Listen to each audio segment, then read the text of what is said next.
NTV time, जनता की बात जनता के साथ। कोचरब आश्रम स्वतंत्रता क्रांति के सैद्धांतिक संघर्ष का केंद्र था। कोचरब आश्रम विवाद पर गुजरात कांग्रेस प्रवक्ता मनीष दोशी का बयान। कुछ समय से गांधी की विरासत को नुकसान पहुंचाने के प्रयास चल रहे। सत्याग्रह आश्रम में डीजे की धुन पर नाचना अनुचित है। कोचरब आश्रम में पिछले 40 वर्षों में कोई भी निजी कार्यक्रम आयोजित नहीं किया गया। यह अनुचित है कि गुजरात विश्वविद्यालय के अधिकारी लापरवाही से काम कर रहे हैं। उन्होंने सुनियोजित आयोजनों को आयोजित करके गांधी की विरासत को नुकसान पहुंचाने का पाप किया है। गांधी की विरासत को नुकसान पहुंचाने वाले कार्यक्रमों के लिए अनुमति क्यों दी गई? ऐतिहासिक धरोहर से संबंधित ऐसे कार्यक्रम विश्व में कहीं भी आयोजित नहीं किए जाते। अधिकारी गांधी के मूलभूत सिद्धांतों को कुचलने की कोशिश कर रहे हैं। मांगे कि भविष्य में गांधी आश्रम में ऐसे कार्यक्रम आयोजित न किए जाए। अहमदाबाद से चिराग सोनी की रिपोर्ट। समग्र विश्व ने सत्य ने अहिंसाना विचार आपीने विश्व ने मार्गदर्शन आपनार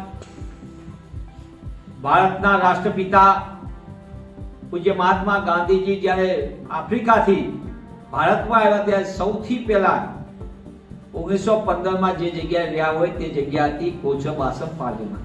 એમના મિત્રનો બંગલો અને આ બંગલો એમને કાયમી રહેઠાણનું સ્થળ બનાવીને એ જગ્યા કોચરબ આશ્રમ સત્યાગ્રહ આશ્રમ તરીકે ત્યાંથી ગાંધીજીએ સત્ય અહિંસા સ્વાવલંબન આત્મશુદ્ધિના વિવિધ સિદ્ધાંતો ઉપર કામ કરીને લોકોને સાથે જોવાનો પ્રયત્ન કર્યો।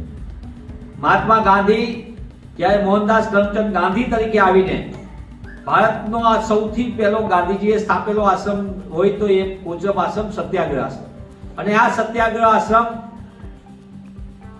સમગ્ર દેશની અંદર આઝાદીની ક્રાંતિ માટેનું સૌથી પહેલું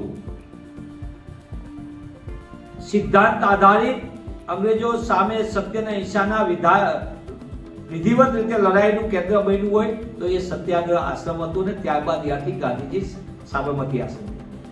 પણ દુઃખ સાથે કહેવું પડે છેલ્લા કેટલાક સમયથી સમગ્ર દેશની અંદર ને ગુજરાતમાં ગાંધીની વિરાસતને નુકસાન પહોંચાડવું, ગાંધી વિચારને દબાવો, એને અટકાવો, એને છિન્નભિન્ન કરવો એવી સુનિયોજિત રીતે પ્રવૃત્તિ શાસકો દ્વારા થઈ રહી છે। એ શાસકો પછી કોર્પોરેશનના હોય, એ શાસકો गुजरात विद्यापीठना होय के साबरमती आश्रमना होय के गांधीनगरमां बेठेला भाजपानी सरकारना सत्ताधीशो तेमना द्वारा चालती आ प्रवृत्तिना भागरूपे गईकाले सत्याग्रह आश्रम जे महात्मा गांधीनी अने आपणा सौने प्रेरणा आपती भारतने अने विश्वना महानुभावोने प्रेरणा आपतुं जे स्थळ छे ए सत्याग्रह आश्रममां एक संपूर्णपणे लग्नना प्रसंग उपर डीजेना ताले संपूर्णपणे खानगी कार्यक्रमનું આયોજન કરવામાં આવ્યું। શાસકોની બેશરમી તો એ હદે હતી કે અમે સેવકોને આપી છે, પણ મેં છેલ્લા 40 વર્ષના જેમને સંચાલનમાં ને વિદ્યાપીઠ સાથે સંકળાયેલા જુદા જુદા મહાનુભાવો સાથે વાત કરી, તેમણે સ્પષ્ટપણે કીધું કે કોચરબ આશ્રમ ક્યારે પણ આવી ખાનગી પ્રવૃત્તિ માટે સેવક હોય કે ન સેવક હોય તેમને આવા લગ્ન પ્રસંગ કે બીજા આવા धांधल धमाल वाला के एकदम मोटा पायाना कार्यक्रमों माटे क्यारे आपवामां नथी।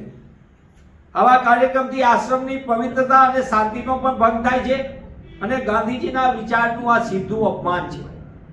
कोचरब आश्रममां आवा कार्यक्रमनी मंजूरी कोणे आपी? सत्ताधीशो લીપાથોપી करे ए संपूर्णपणे गैरव्याजबी छे। आ एमने संपूर्णपणे शुद्ध चित्ते एप्लाय दी माइंड करीने विदाउट माइंड नहीं केलुआ एप्लाय दी माइंड करीने सुनियोजित रीते आवा कार्यक्रमों करीने गांधीनी विरासतने नुकसान पहोंचाडવાનું पाप कर्યું છે। હું આપના માધ્યમથી એ સત્તાધીશોને પૂછવા માંગુ છું, આપ ગાંધીની વિરાસતને અને ગાંધીની ધરોહરને नुकसान थाय तेवा कार्यक्रमोनी शा माटे मंजूरी आपी? आप आ घटनाथी राष्ट्र माटे दुखद छे अने विश्वमां पण क्यांय पण जे ते राष्ट्રના महानुभावोनी विरासत होय धरोहर होय त्यां कोई दिवस आवा प्रकारना कार्यक्रमोने कोई मंजूरी आपे नहीं। ते संजोगोनी अंदर विद्यापीठना सत्ताधीशो जे आ सत्याग्रह आश्रमनुं संचालन करे छे તેઓ જે રીતે સમગ્ર વ્યવસ્થાનું આધુનિકરણના નામ ઉપર ખેલ પાડી રહ્યા છે, ગાંધીના મૂળભૂત સિદ્ધાંતોને કચરવા માટે, ભૂસવા માટેના પ્રયત્નો કરી રહ્યા હોય, એ કોના ઈશારે કરી રહ્યા છે, તે તમામ બાબતોને લક્ષમાં લઈને અને ગઈકાલના કાર્યક્રમ માટે આપેલી મંજૂરી પછી ત્યાંની શાંતિભંગ અને વ્યવસ્થાને નુકસાન થયું છે, એ તમામ બાબતો લઈને હું ગુજરાત વિદ્યાપીઠના સત્તાધીશોને લેખિતમાં પણ મેં આ બાબતે હું જાણ કરવાનો છું કે ભવિષ્યમાં આવા કોઈ પણ કાર્યક્રમો ન થાય અને જેને પણ આ કાર્યક્રમ કરવા માટે એ સેવકના નામે, એના પરિવારના નામે જેને પણ આપી હોય, આ સંપૂર્ણ ગેરબંધારણીય છે, એના કરતાં પણ દેશ માટે દુઃખદ છે.